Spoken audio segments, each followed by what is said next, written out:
the Bachelor of Arts in English Language students of National University Baliwag attends the first 100 days report of Mayor Sonia Estrella at the Baliwag Star Arena on October 20, 2025.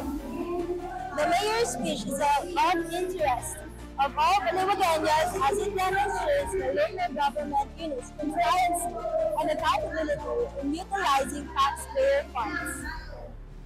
Among the key plans raised are the following: beautification of public parks, acquisition of land for new schools and expansion of existing elementary schools into integrated schools, requiring schools to submit a contingency plan for calamities to ensure preparedness and safety, continuation of the construction of the Baliwag Cultural Center.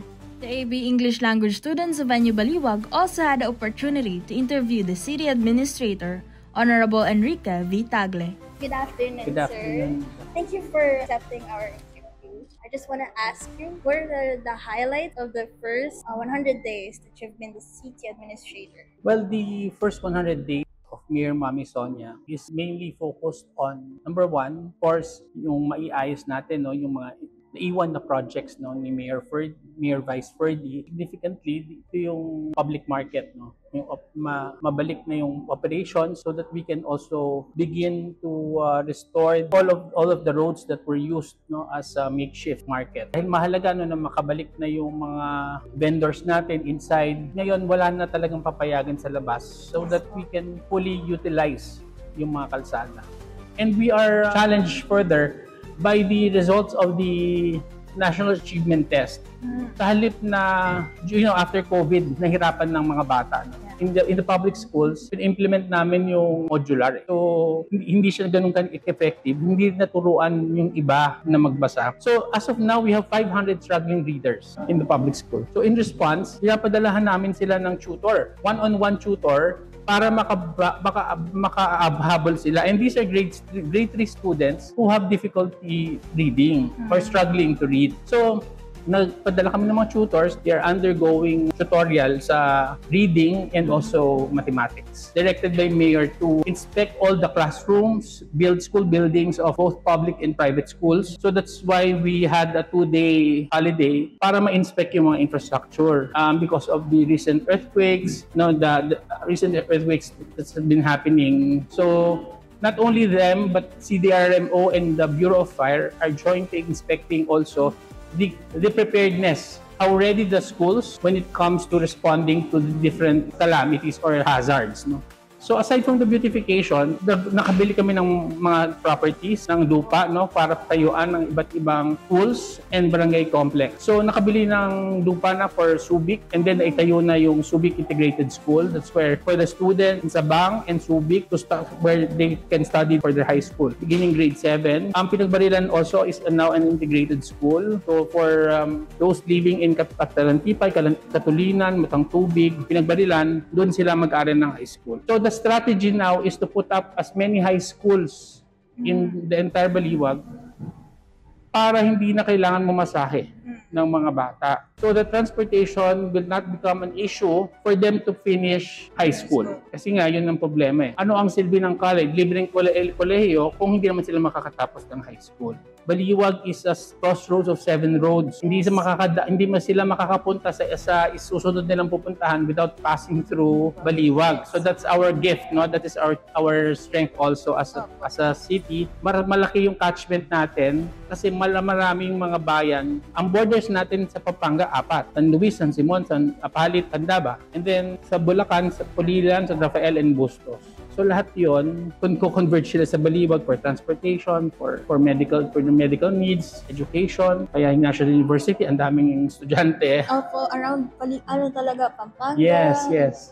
Sa mga estudyante ng National University, alam ko you are very active, no? In all aspects, we are happy that you have been very cooperative and also supportive of the government. Marami kayong mga projects, in fact, a lot of your students are using the city government as their focus or topic for their papers. Kaya kami natutuwa dahil lagi niyo kino-consider ang Baliwag City government to be your partner. At we expect more partnerships in the future at para doon sa mga hindi taga-Baliwag, no, I hope they enjoy studying here in Baliwag. The Vice President of Academic Affairs for the Baliwag Polytechnic College also gave the AV English language students of NU Baliwag some insights about the incumbent mayor's first 100 days in office. So wala po itanong kung ano po yung mga ina-expect niyo po in the next 100 days? Dito sa Baliwag. Yes. Una-una, since ako naman ay hindi naman tubong taga Baliwag, pero ang aking pagsaservisyo, buhat nung ako yung nagturo ay dito sa Baliwag. Yes po. At dahil ako ay connected sa Baliwag Polytechnic College, ang ina-expect ko sana ay lalong pagandahin ang pagsaservisyo o pagtulong ng LGU dito sa aming school. Yes po. Naumpisa na rin naman dahil una-una, yung third floor namin sa main campus ay patuloy na naging maliwanag na, naging maaliwalas dahil na rin sa tulong na binigay ng ating City Mayor. Sa pamamagitan na rin ng aming college president, ng aming vice president for planning at si Atty. Bonesa.